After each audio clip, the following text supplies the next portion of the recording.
hindi po ako nagkakamali, sir. Meron 2 million pesos cash na pwedeng i-pick up ng mga congressman ngayong linggong ito. At baka yung iba, mas mataas. Baka yung iba, for whatever reason, hindi binibigyan. Hindi ko po alam kasi hindi ko po kinukuha yung akin.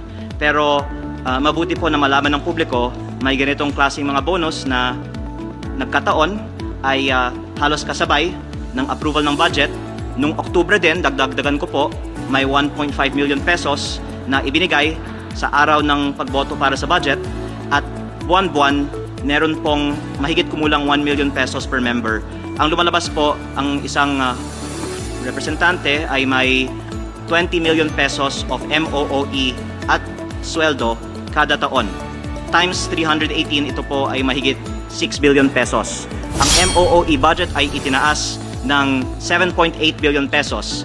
Kaya in some ways po maaari nating sabihin na ang itinaas ng Kongreso para sa sarili ay napupunta balik sa mga nag-decide na itaas ang sariling budget. Kaya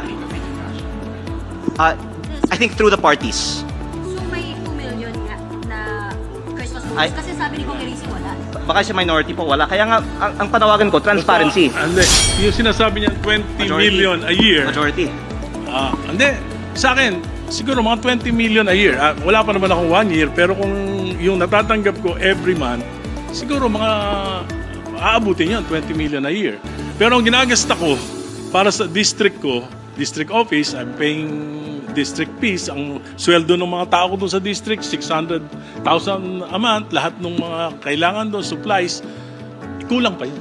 And Kaya nga, baka nagdagdag dahil kulang. ang punto ko po ay hindi na mali ito.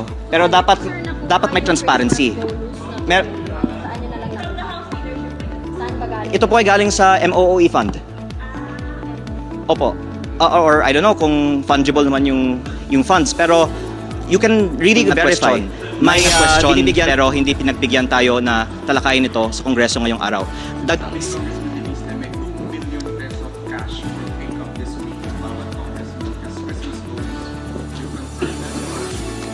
I vehemently deny that statement.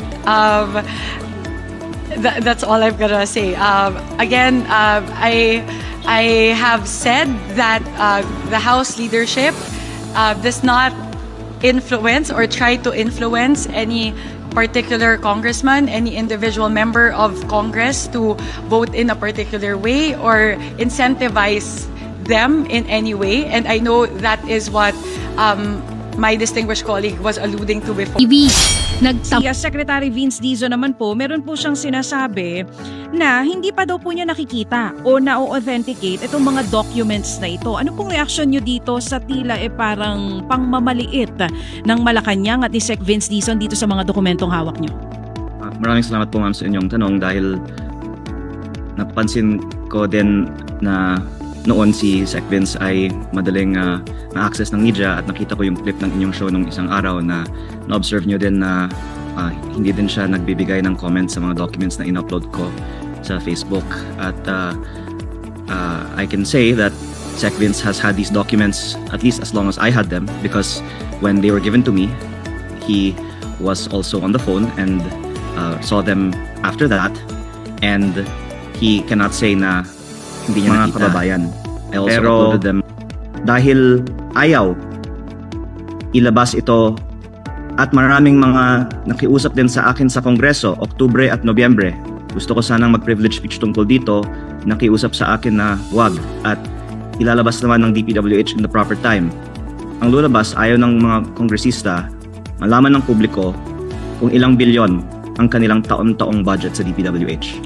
Okay. Kung yun po ay suspicion na baka may inappropriate transactions relative to these projects, ayoko naman po manggaling sa Sige akin po. yun. So ihiwalay natin itong kaninyo mga allocables sa mga congressman. Yung pong sinasabi na leadership fund o ito pong mga allocables sa mga hindi naman miyembro ng Kongreso o mga cabinet secretaries, pwede niyo ho bang ibuhos na ito ngayon? Itong mga informasyon na ito. Sino-sino ho ba ang meron doon? Salamat sir sa inyong tanong pero ako po ay nag-post din sa Facebook na nais kong magbigay ng privilege speech mamayang hapon tungkol dito kung papayagan ako ng Kongreso. Dahil ayokong sabihin ng iba na hindi ako dumadaan sa tamang proseso. I hope they can see, pinakita ko ito sa ICI at Ombudsman noong Nobyembre. At nanawagan ako at the time na gawing state witness si Yusek Cabral. Ngayon naman po gusto kong privilege speech for the nth time sa Kongreso. At baka kung hindi ako papayagan, that's when I can say I've tried that channel, I can go into the next. Pero si Senator Ping Lacson ay may ibinunyag naman na din po at pati ang ibang media outlet.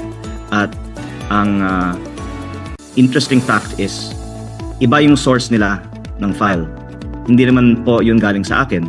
Pero tugma ang sinasabi nila sa nasa file ko. Okay. Yun ay patunay na authentic ang mga files namin. Sige. Sino pong pumipigil sa inyo, Congressman, nung una pa ho na ito ilantad sa publiko? At ngayon ho ba may pipigil sa inyo kung sakasakali po sa inyong binabalak na privilege speech? Ang Kongreso po ay collegial body at kung sabi ng maraming mga kasamahan ko na hindi dapat ito talakayin sa floor, then hindi po ako bibigyan ng pagkakataon. Kaya ayoko naman pong itukoy isang tao lang dahil nakikita naman natin sa Facebook ang reaction sa buong bansa. Ang mga mamamayan ay sorpresa na ganitong kalaki palang mga allocable budgets. Kaya baka ayaw po ng marami na mas idedetalye ko pa ito. Okay. Kayo po ay meron pong threat sa inyo pong buhay?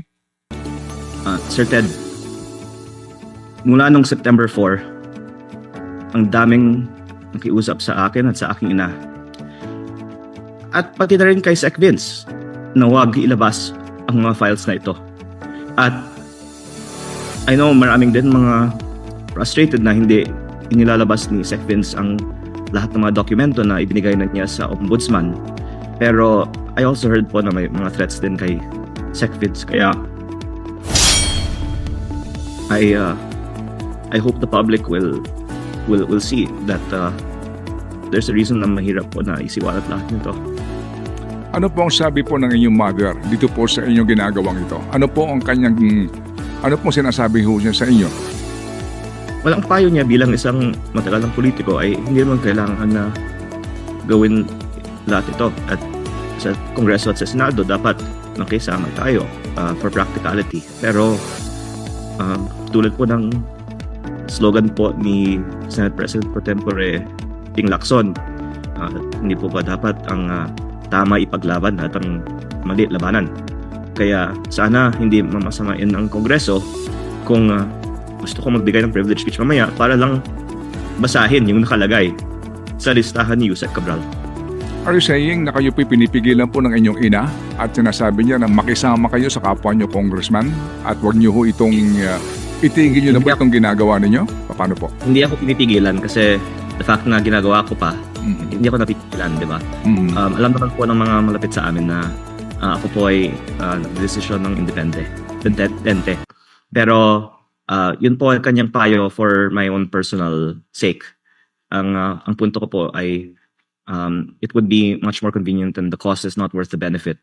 Pero I just think that it's the right thing to do.